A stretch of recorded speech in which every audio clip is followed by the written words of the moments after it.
boa noite a todos. Que a paz de Jesus continue a nos envolver e a nos inspirar. A nos inspirar, não só a mim. A lógica da reencarnação é uma maneira um pouco diferenciada que nós vamos fazer de falar de reencarnação. Eu estava lendo essa mensagem aqui, os filhos do mesmo Pai, só com fraternidade faremos um mundo melhor. E toda fraternidade está presente dentro de uma palavrinha extremamente importante que é caridade. Porque se o Espiritismo, Kardec nos explicou isso, tivesse afirmado que fora do Espiritismo não haveria salvação, a maioria de nós não seríamos espírita. Mas ele afirmou que fora da caridade não há salvação. E a maneira que Jesus entende a palavra caridade é com benevolência, indulgência e perdão. E para termos benevolência, indulgência e perdão, é necessário que a gente se lembre que somos filhos do mesmo Pai. Que é com as nossas imensas diferenças de raça, de cor, de inteligência,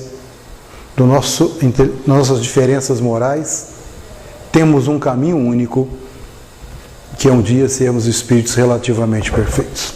E para isso acontecer, nós vamos passando por uma lei natural que está implícita na Bíblia e não explícita. Não existe nenhuma vez na Bíblia a palavra reencarnação, porque a palavra reencarnação foi inventada pelos espíritas. Mas a reencarnação já é conhecida nos livros antigos, no Vedas, no Anana, 5.000 a 12.000 anos antes de Jesus, a reencarnação era falada. E eu comecei a tomar como base o Evangelho segundo o Espiritismo no capítulo 4, onde Kardec colocou o título "Ninguém poderá ver o reino de Deus se não nascer de novo". Primeira coisa a pensar, onde está o reino de Deus, gente? Em que local fica esse reino? Fica em cima, fica embaixo, fica do lado direito, do lado esquerdo, na frente ou atrás? Onde está o reino de Deus? Já que nós caminhamos fatalmente para sermos espíritos relativamente puros, nós estaremos então vivendo no reino de Deus. E onde está esse reino? De que maneira a gente atende esse reino? Para atingir o reino de Deus é necessário que a gente, a cada dia, a cada ano, a cada década, a cada existência, a gente melhora. Isso se chama purificação. A purificação não se dá instantaneamente.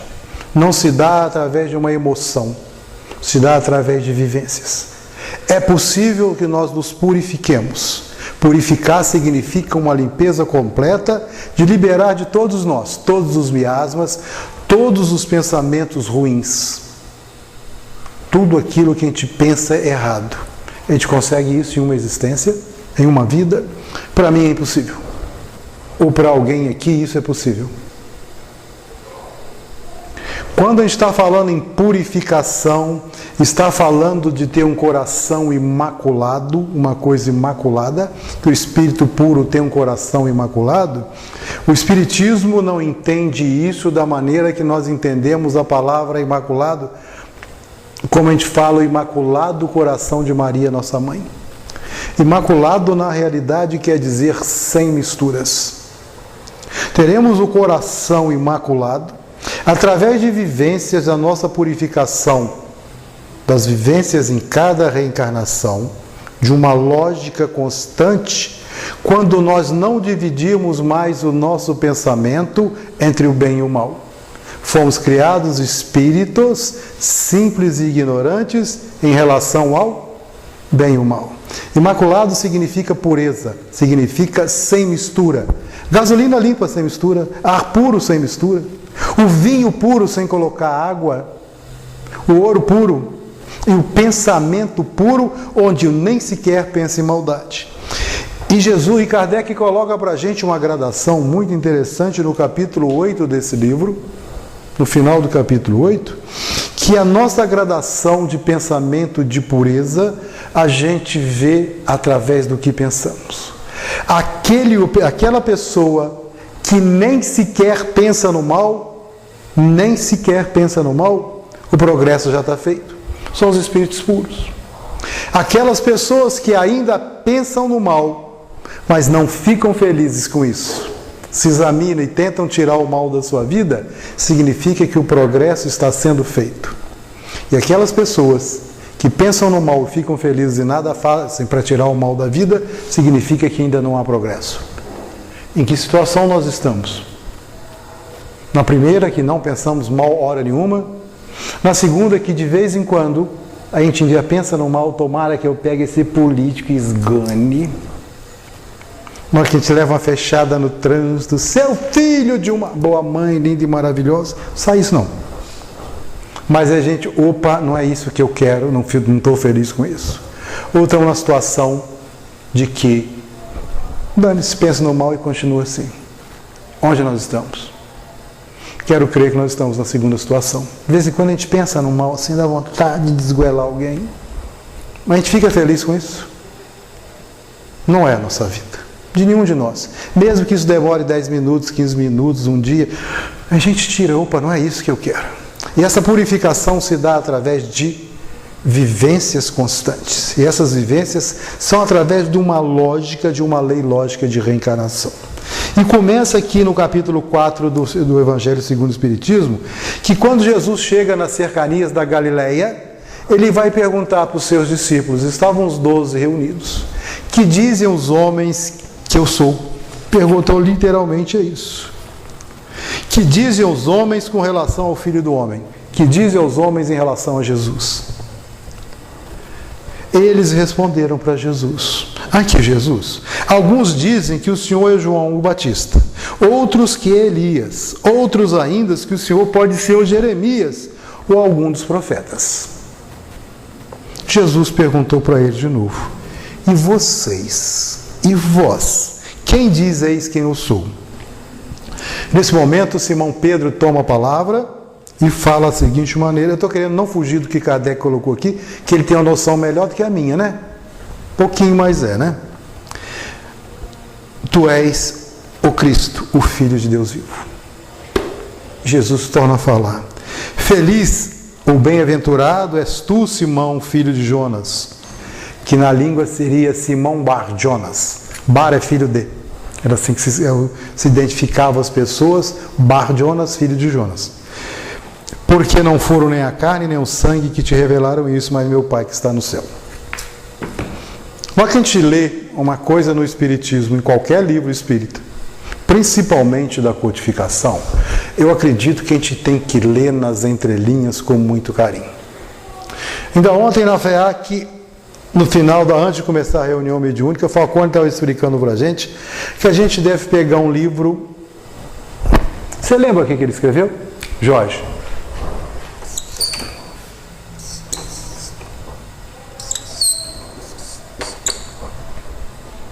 Ler, reler, tornar a ler e estudar. Só assim a gente consegue ver o que está no da linha. Eu tenho um Evangelho segundo o Espiritismo de 1998, está todo rabiscado. Peguei outro. Exatamente do mesmo autor. Gente, está tudo diferente. Porque eu estou entendendo de maneira diferente. Então a pergunta que eu faço para vocês é o seguinte. Os discípulos falaram para Jesus que ele podia ser Elias, Jeremias, João Batista ou qualquer outro dos profetas. E logo após, Pedro fala para Jesus que para ele Jesus era o Cristo, o Filho de Deus vivos. Nós podemos chegar a duas conclusões que estão nas entrelinhas. E o desafio é esse. Quais são essas conclusões que nós podemos chegar nesse pequeno texto que eu li? Primeiro texto. Está na Bíblia, Novo Testamento, em Mateus. Duas conclusões. A primeira conclusão é que o povo judeu, e Jesus foi nascer entre o povo judeu, por eles já serem um povo monoteísta, crerem num Deus único, esse povo judeu acreditava na reencarnação. Fazia parte do povo judeu a ideia da reencarnação. De onde é que eu estou tirando isso? Ô Jesus, uns dizem que o Senhor é João Batista, outros que é Elias, outros que Jeremias ou qualquer um dos profetas. Os profetas viveram, em média, 850 anos antes de Jesus. Se eles falam que Jesus poderia ser um desses profetas, é porque eles achavam que Jesus poderia ser um dos profetas reencarnados. Só que eles entendiam essa palavra reencarnação pela palavra ressurreição.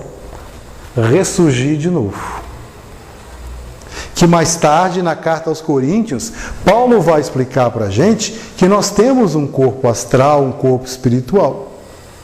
E a ressurreição é ressurgirmos após o nosso desencarne no mundo espiritual. Aliás, no mundo espiritual nós vivemos nele porque somos espíritos, não? Mas no mundo que nós estaremos desprovidos da matéria. Primeira conclusão. O povo judeu aceitava a reencarnação de maneira tranquila, só que com o nome de ressurreição. Essa é a primeira conclusão. Alguém discorda? Tem alguma coisa para falar? Segunda conclusão. Pedro, feliz é tu, Simão Pedro, filho de Jonas, porque não foram nem os homens nem a carne que falaram isso, mas meu Pai que estás no céu. Significa que além de naquele momento que os discípulos de Jesus, os 12 reunidos, deixaram explícitos para a gente que eles entendiam, aceitavam a reencarnação, mas não sabiam o nome. E outra conclusão que a gente pode chegar, que não foram nem a carne, nem os homens te falaram isso, mas meu Pai que está no céu, que naquele momento Pedro teve uma mediunidade, ele teve uma inspiração, que espíritos superiores sopraram isso para Pedro, que ele não saberia. Pedro era um homem ignorante, não tinha estudo, era um pescador. Quando a gente está falando de um homem ignorante, de ignorar as coisas, não quer dizer que ele não seja inteligente. Não tem nada a ver uma coisa com a outra. Então, só nesse pequeno trechinho nós vamos chegar à conclusão da mediunidade de inspiração. E que os judeus já aceitavam a reencarnação tal qual aceitávamos hoje. Só não sabiam colocar os pingos nos is. Só que a partir daí, Jesus chamou Pedro, João e Tiago e foram para subir o Monte Tabor. O Monte Tabor, gente, e é assim até hoje, sobe-se por ele circundando, e lá em cima, na altura de 300 e poucos metros, do nível do mar, ele é um platô, ele é plano. Quando eu falo plano, é todo planinho passado no trator, é plano. Já era final do dia, de tarde, subiram.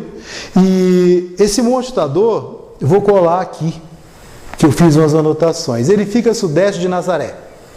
Onde Jesus nasceu? Nazaré. E de lá, gente, é possível contemplar, e é assim até hoje, os principais campos do ministério de Jesus. Olha assim, de lá a gente vê Caná, vê Naim, vê Cafarnaum, vê o lago de Tiberíades, vê a própria Nazaré. Subiu.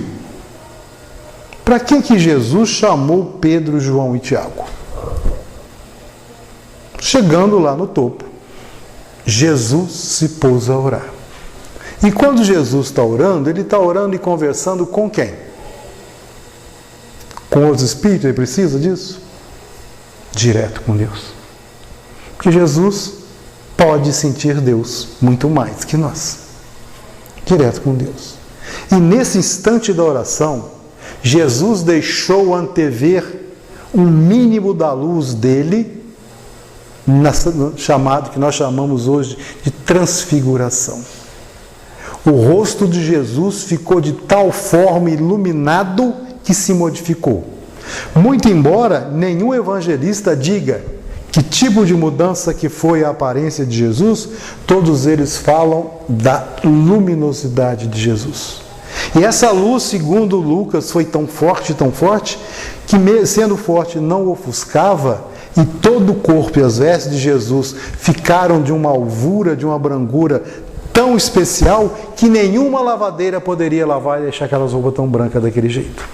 Jesus, naquele instante, deixou que Pedro, João e Tiago vissem um pedacinho da luz. Deixai brilhar a vossa luz. E Jesus literalmente deixou brilhar a luz dele para sabermos que isso não é uma quimera, não é uma simples figura de imagem ou de linguagem, à luz de Jesus. E nesse momento aparecem, quem que aparecem? Moisés.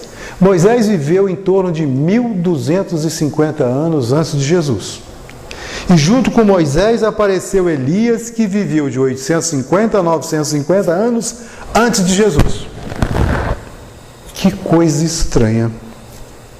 Sempre que eu leio esse trecho da Transfiguração, eu fico imaginando, Moisés não proibiu comunicação mediúnica? E o que está ocorrendo no Monte Tabor não é uma reunião mediúnica ao ar livre? Com o maior médium que a Terra já teve e tem? Jesus?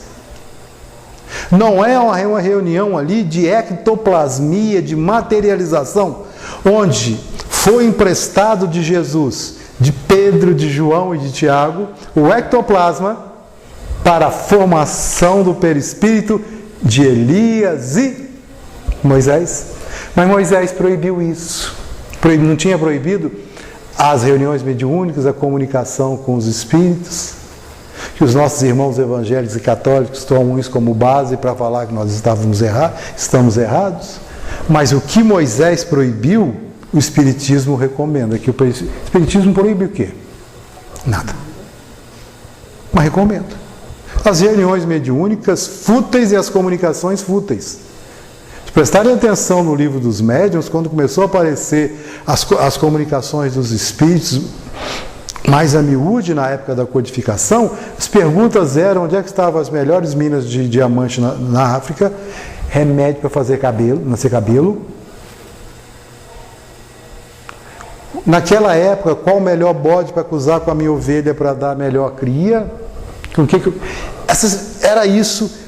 Onde eu posso guerrear para matar mais? Esse tipo de pergunta, na mediunidade, quem vai responder são espíritos frívolos, inconsequentes, e não é isso que a gente quer. Então, por isso, Moisés proibiu, além de uma outras situações. Nesse instante, estão ali Moisés, Elias, Jesus, Pedro, João e Tiago.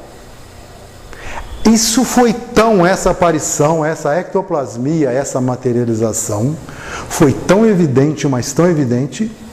Notem um detalhe, já era fim de tarde, a noite já tinha entrado, que era mais fácil de ver, porque os raios do sol, os raios da luz branca, podem dissolver e queimar o próprio ectoplasma. À noite não. Isso é um estudo para uma outra vez. E ficaram esses três lá, foi tão nítido que Pedro, de novo Pedro, mestre, quereis que façais 3 tendas, uma para o Senhor, outra para Moisés, outra para Elias? Estranho, já sabia. Olha a inspiração, conheceu Moisés e Elias.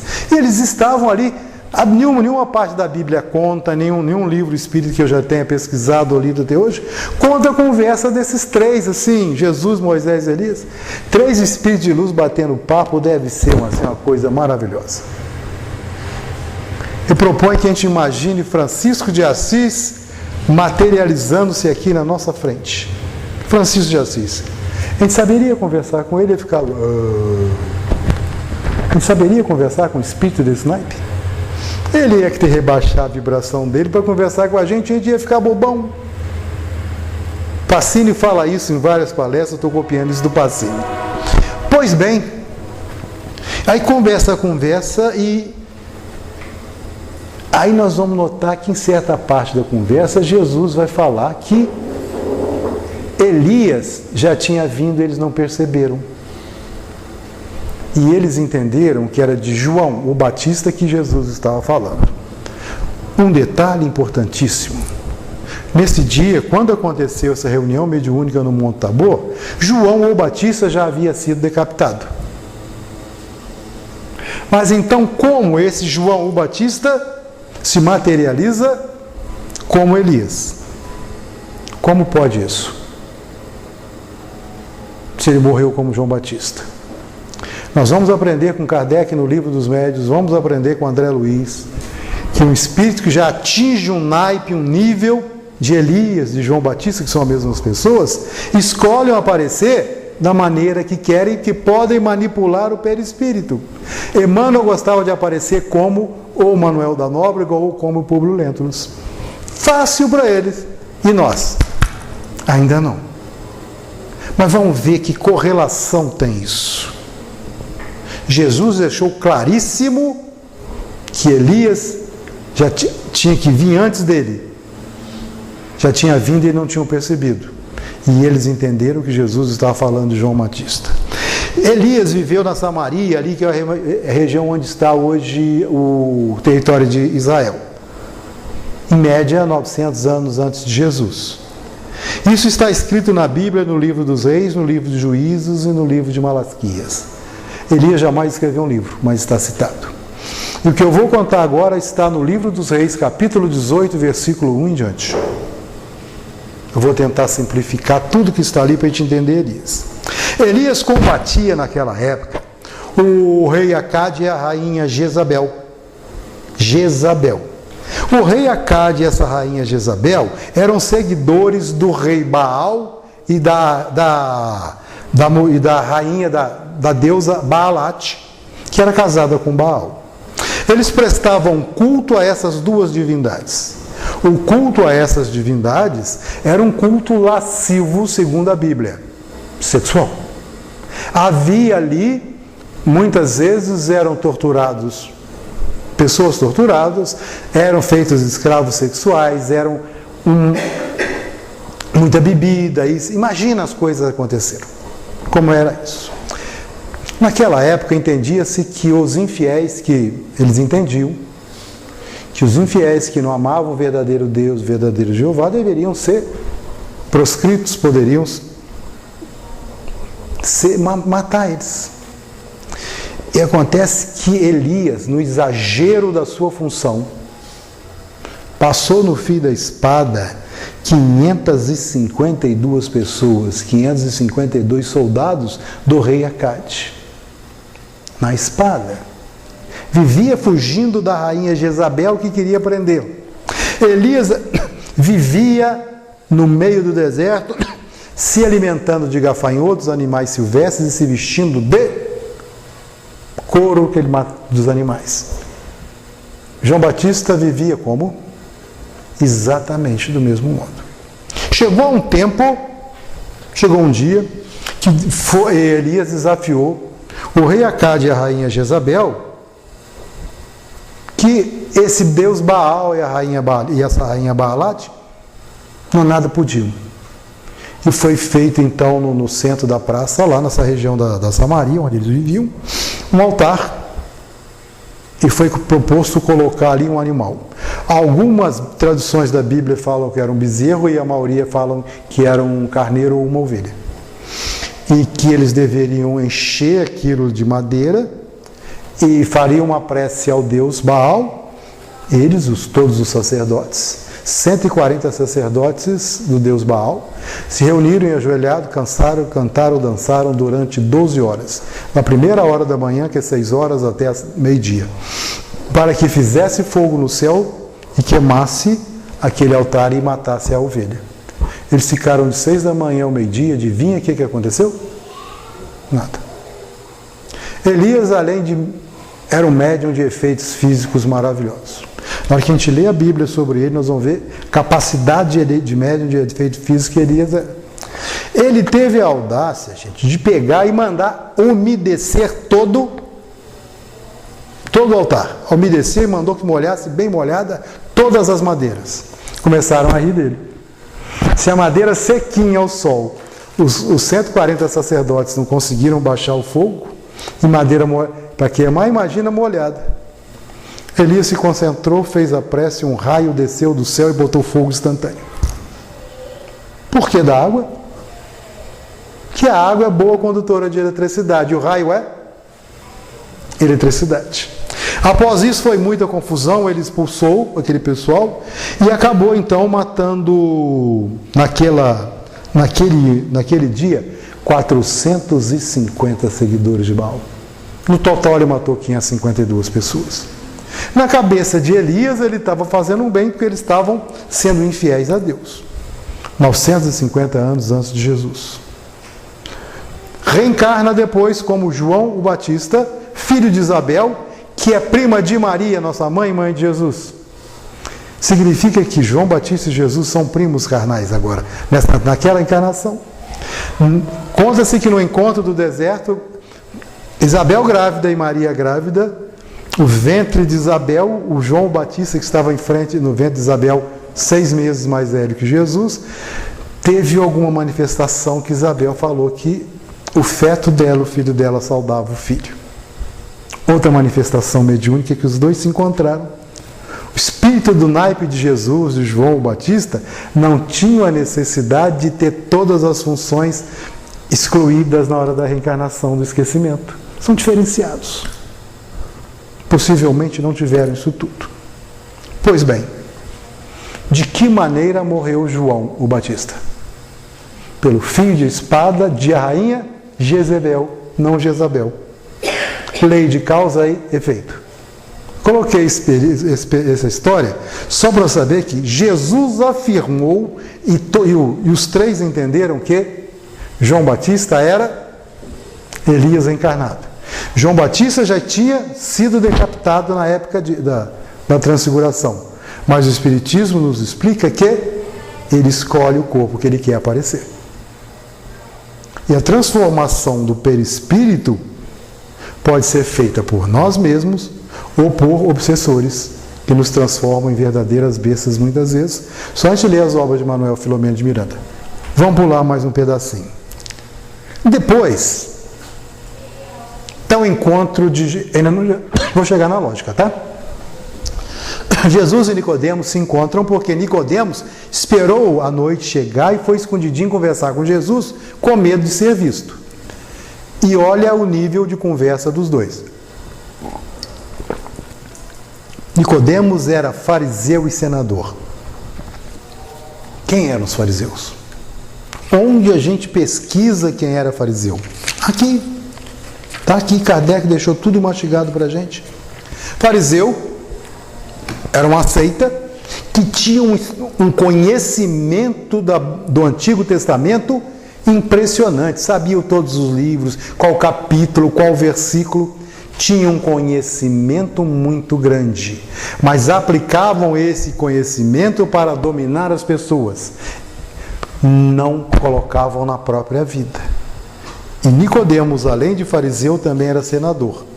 Mas, como toda regra tem exceção, esse Nicodemos, ele queria ter alguma coisa diferenciada. Foi ter com Jesus. Só falei fariseu para a gente entender quem são esses fariseus. Está aqui quando ele coloca os fariseus, os saduceus, os publicanos, quem eram cada seita, cada religião que esse pessoal falava. Depois da conversa, se é termo da conversa, ele fala assim para Jesus: Mestre, como é que pode nascer um homem já sendo velho? Estava se referindo a si próprio. Será que eu posso entrar no ventre da minha mãe e nascer uma segunda vez? Que pergunta. Então vamos tirar aqui. O que Kardec colocou para a gente? Ora, entre os fariseus havia um homem chamado Nicodemos, senador dos judeus, que veio à noite ter com Jesus e lhe disse: Mestre, nós sabemos que o Senhor veio da parte de Deus para nos instruir como um doutor, porque ninguém pode fazer o que o Senhor faz se Deus não estiver com você. Estou colocando a linguagem de hoje, olha o que está escrito aqui. Daí Jesus olha para ele e responde assim: em verdade, eu te digo, ninguém pode ver o reino de Deus se não nascer de novo. Foi de onde Kardec tirou o título do capítulo 4. Foi aí que Nicodemos ficou assim. Como é que pode um homem já velho voltar ao ventre de mamãe e nascer de novo? Esse aqui está no item 5. Se a gente der um pulinho aqui no item 9, meu livro são assim meio bagunçado, viu? Nós vamos chegar aqui. Não, agora nós ainda vamos continuar aqui embaixo aqui. Jesus falou para ele: em verdade, eu te digo, se um homem não renasce da água e do Espírito, não pode entrar no reino de Deus.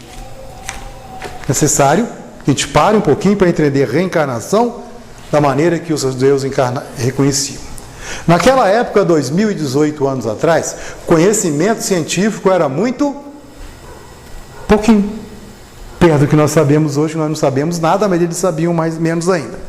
A água, nós temos que nos reportar à Gênese bíblica para entender que no início desse mundo, segundo a Bíblia, o Espírito de Deus pairava sobre as águas. E das águas nasceram e surgiram os animais que nadam, os animais que andam na terra e os animais que voam.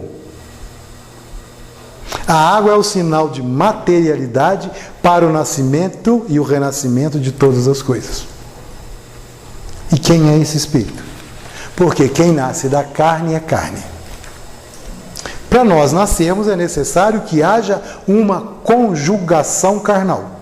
Não necessariamente hoje. Existe a inseminação artificial. É necessário que papai e mamãe namorem para que a gente tuja. Naquele tempo não tinha outra solução. Hoje ainda tem inseminação artificial, mas de toda maneira é necessário que tenha o gameta masculino e o gameta feminino para formar a gente. Ok? E Jesus falou que nasce da carne é carne. E o que nasce de espírito é espírito. Espírito não tem jeito de fazer espírito. Quem faz os espíritos? Deus. E é uma criação constante. Existe em todo o universo apenas 3 coisas. Deus, Criador de tudo. Livro dos Espíritos, questão de 1 a 9, que é Deus. Vamos até a 9, nós vamos começar a ter uma noção ínfima do que é Deus. E junto de Deus, o fluido cósmico universal que deu origem a todas as matérias. Assim como o abecedário de A a Z dá origem a todas as palavras que conhecemos. Assim como as 144 substâncias químicas que existem no mundo dá uma infinidade de outras se conjugando, o fluido cósmico universal, através dele, tira-se tudo o que existe no universo. Essa água, essa garrafa, esse plástico, esse pano, esse corpo, o nosso perispírito, tudo é derivado do fluido cósmico universal, que é a matéria. E a terceira coisa de todo o universo somos nós, a criação inteligente de Deus, os espíritos. E nós somos coisa pra caramba, porque nós somos criados exatamente como Deus criou Jesus.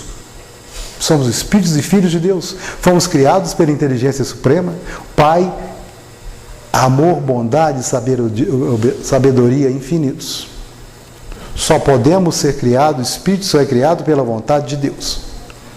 O Espírito sobra onde quer e aparece onde quiser, nós nunca sabemos. Porque nós não sabemos onde Deus está, onde vai querer ou vai querer fazer um Espírito, deixou isso claro. Aí nós vamos querer aqui no item 9.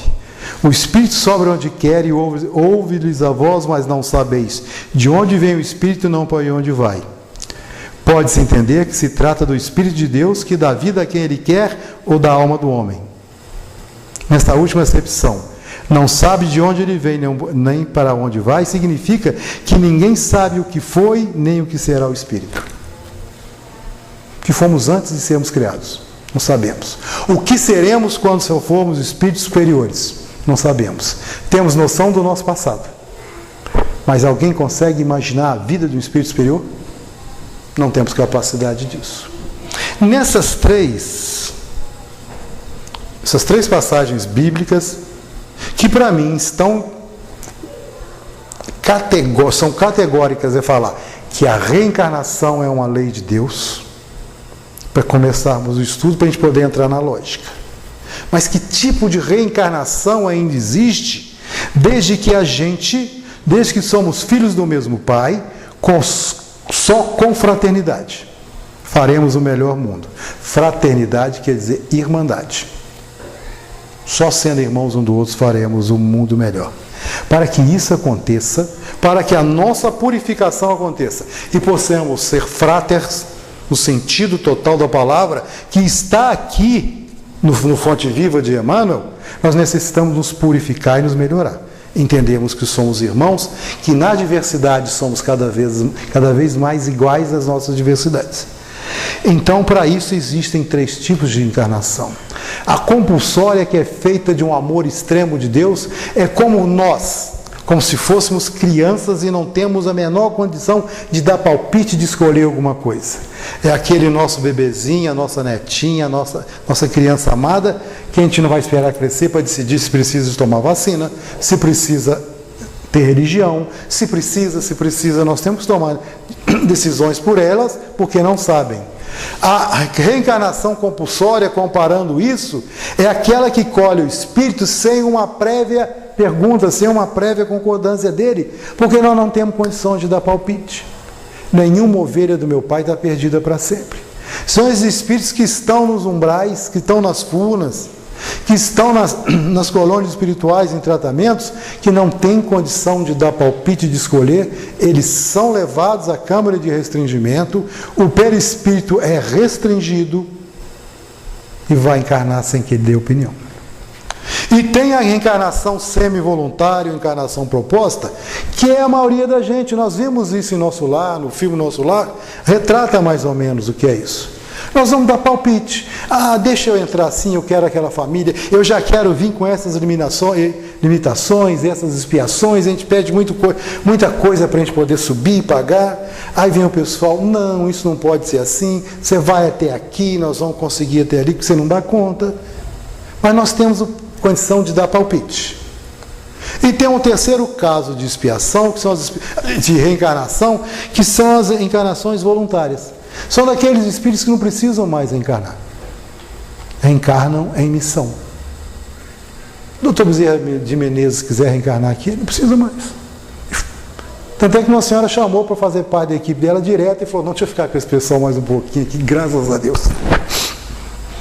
Uma Teresa de Calcutá precisa reencarnar aqui de novo. Chico Xavier, eu acredito, não sei. Não é um santo, mas precisa reencarnar de novo se ele não quiser. Vai ser imposto para ele. Então a reencarnação voluntária é uma apanagem, é um desejo de um espírito superior que deseja vir em missão. E normalmente essas missões vão englobar coisas que vão proteger, beneficiar um país, uma cidade ou o mundo todo. Pode ter a reencarnação, que nós nem temos, a reencarnação missionária não tão grande, que todos nós temos. A encarnação de ser pai, de ser mãe, de ser avô, de ser espírita, de ser cristão. É uma missão. Junto com provas e expiações. Esses 3 tipos de encarnação. O que é reencarnação? Não falei na lógica até agora, né? Mas eu chego lá um dia. Calma aí, viu, Jorge? Tem até 10 horas, você me deu. O que é reencarnar? Está aqui. Está aqui. Eu vou ler daqui para... A ler daqui é maior. A ler daqui é pequenininha. Reencarnar é voltar a viver em um novo corpo físico, gente. É uma nova oportunidade de aprendizado. Está escrito aqui. Assim, a reencarnação não é nascer no corpo de uma outra pessoa, como pregou algumas religiões que querem combater, jogam a esse ridículo, e nem nascer no corpo de um animal, como fala o budismo e outras religiões desse jeito. Reencarnação é formar para si mesmo um novo corpo e animá-lo. Ânima de alma. É formar um corpo para a gente mesmo. E como e quando a gente começa a formar o corpo da próxima encarnação? É aqui agora. É através dos meus sentimentos, emoções, meus pensamentos, da pureza do meu coração, da pureza não no sentido de imaculado, da pureza de não ter misturas de pensamentos. Quanto menos mistura tiver de bem e de mal, quanto menos mal eu faço, melhor virá o meu perispírito, melhor virá o meu corpo. Estou preparando para isso. Por exemplo, é uma coisa de merecimento e é uma coisa de escolha. Eu tenho 2 rins funcionando perfeitamente, você precisa de um rim? Eu tiro o rim, mas você me dá 200 mil reais. É o preço médio de um rim na África. Te vendi o rim. Te fiz caridade, decidi por amor ou por dinheiro. Vou reencarnar com um problema no rim. Se está precisando de um rim, eu tenho 2 perfeitos. Pode levar um, meu irmão, que eu vivo bem com um. Vou reencarnar com meus rins saudáveis e ele será refeito no corpo perispiritual. Merecimento. Que eu faço da minha vontade. A maneira de entender como eu estou preparando a minha próxima encarnação. E a lógica da reencarnação? Reencarnação tem lógica? Lógica é uma ferramenta que pode nos orientar em direção da verdade, ou pelo menos o mais próximo possível da verdade. Lógica é uma filosofia que nos leva a ter um raciocínio mais profundo em relação a alguma coisa. E filosofia, a palavra filosofia, significa literalmente amor ao saber. E essa filosofia com lógica é uma ferramenta que nos dá a oportunidade de nos orientar à verdade ou o mais próximo possível da verdade. Vamos fazer então uma análise lógica. Vamos apagar aqui?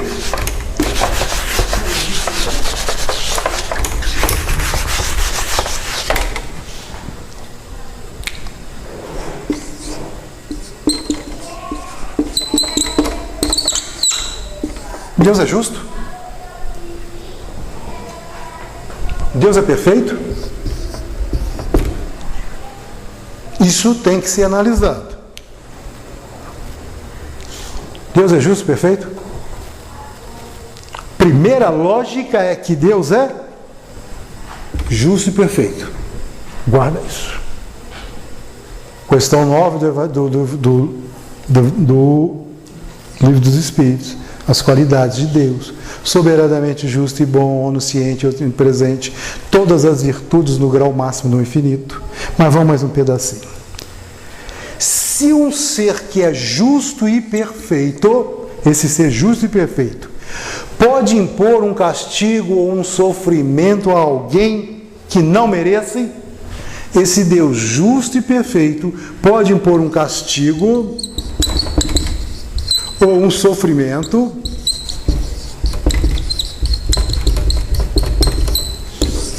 a alguém que não mereça esse castigo ou sofrimento? A gente, como pai e mãe imperfeito, a gente faz isso com o filho. Então, se Deus é justo, é perfeito, soberanamente bom, Ele faria isso com alguém? Resposta lógica é não. Porque tal ação vai de encontro aos requisitos e às coisas de Deus, de justiça e perfeição. Nenhuma pessoa justa e perfeita, e Deus não é pessoa. Nenhum ser soberanamente justo e totalmente perfeito vai impor sofrimento a alguém que não mereça? Não. Concordam com isso? Tem jeito de fugir dessa lógica? Vão mais um pedacinho.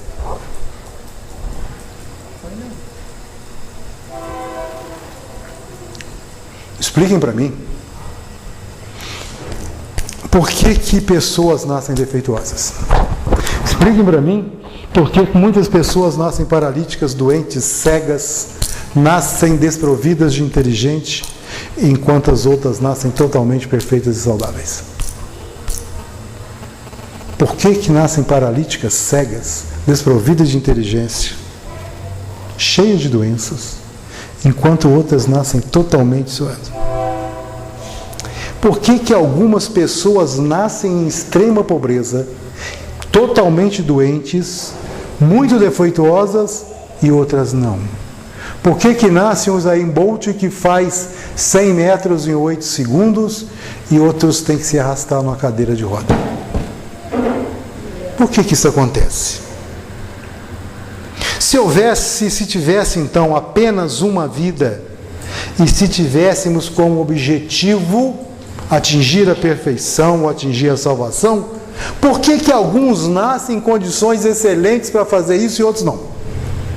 Por que uns nascem numa família estruturada, saudável, da educação, e outros nascem em famílias totalmente desestruturadas? Por que, gente? Outros nascem em famílias tão desestruturadas, no meio de extrema miséria, sem nenhum tipo de referência de moral, de estudo, e às vezes vítimas desde cedo de violência e de todo tipo de mazela. Tem justiça nisso? Nós nascemos perfeitos, temos o que comer, e outras situações, né, e outras pessoas nessa situação? Isso acontece dentro da mesma família?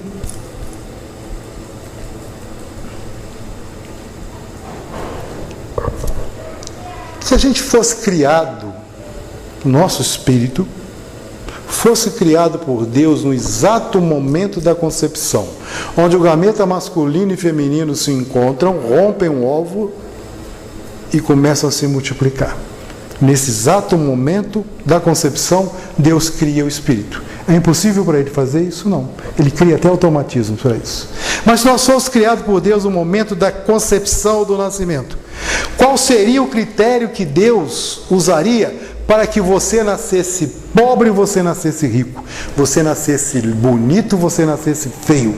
Você nascesse um atleta e você nascesse um cadeirante. Se você nascesse saudável e você nascesse cheio de doenças. Que critério que ele ia escolher para esse casal ter filhos perfeitos e serem felizes, e os filhos morrendo com 1 mês, 2 meses, desempregados? Que critério seria esse? Que lógica é isso? Será que ele jogaria um dado para cima? Você vai ser bonita, você vai ser feia. Daí vai. Que critério, que lógica teria isso? A única explicação então seria a sorte, o azar, o acaso. Não tinha uma explicação coerente. Vocês não acham que isso seria um absurdo? Que Deus é esse? Onde teria a justiça de Deus aqui? Crio você para você sofrer. Onde está a lógica? A lógica da reencarnação é porque só ela explica de uma maneira coerente as situações de pessoas que já iniciam sua vida em condições difíceis. Muitas daquelas pessoas do nazismo que fizeram queimar, passar fome, deixar desnutridos nos campos de concentrações, reencarnaram e continuam reencarnando na África em condições terríveis. Tudo aquilo que eles falavam da raça ariana, branca, linda e perfeita, eles estão nascendo negros. Para mostrar que não tem diferença. Que explica situações de crianças em nossa volta, sem ter o que comer e subnutridas. Tem aqui em Matias? Eu lido dentro de Juiz de Fora com 30 jovens de 20 a 68 anos deficientes. Dou apoio em Paraíba do Sul a mais 59 meninas abandonadas pela família e em deficiências graves que as irmãs católicas cuidam delas. Por que nasceram assim? Só a reencarnação vai explicar isso? Estou acabando, vou tentar chegar ali. Tamanho que agarrou, né? A reencarnação explica isso porque vai nos mostrar que tudo o que eu faço hoje está relacionado à lei de causa e efeito. E a lei de causa e efeito me remonta a encarnações e vivências passadas e me remonta aqui agora nessa encarnação. De novo, o capítulo 5 desse livro. Causas atuais e passadas e atuais das nossas vicissitudes, dos nossos sofrimentos. Eu tive um infarto de uma parada cardíaca, estou com 2 safenas, 2 mamárias. Ela tem mais do que eu. Teve mais do que eu. Eu tive isso tudo por quê? Bebia muito, fumava muito, estava estressado. Coisa passada. Nasci com saúde plena. Causa e efeito, eu fiz isso. Mas e as expiações? De onde vêm? As pessoas que já nascem nessas condições subhumanas, paupérrimas, sem o que comer e doentes. E as pessoas que nascem em expiação. A expiação vem tem o sufixo eis, de expiar. Pi vem de pia mater, dureza e ação. Expiar, de extrair a dureza do nosso coração através das nossas ações atuais. A expiação nos remonta ao passado e vem de dentro para fora. Está escrito na minha consciência e como consequência dos meus atos. E a grande maioria de nós em expiação não teríamos condições de pagar tudo em uma só reencarnação. Estamos pagando a prestação. Falar só isso sobre reencarnação. As provas são as vicissitudes e as consequências da vida que, em vez de vir de dentro para fora, vem de fora para dentro.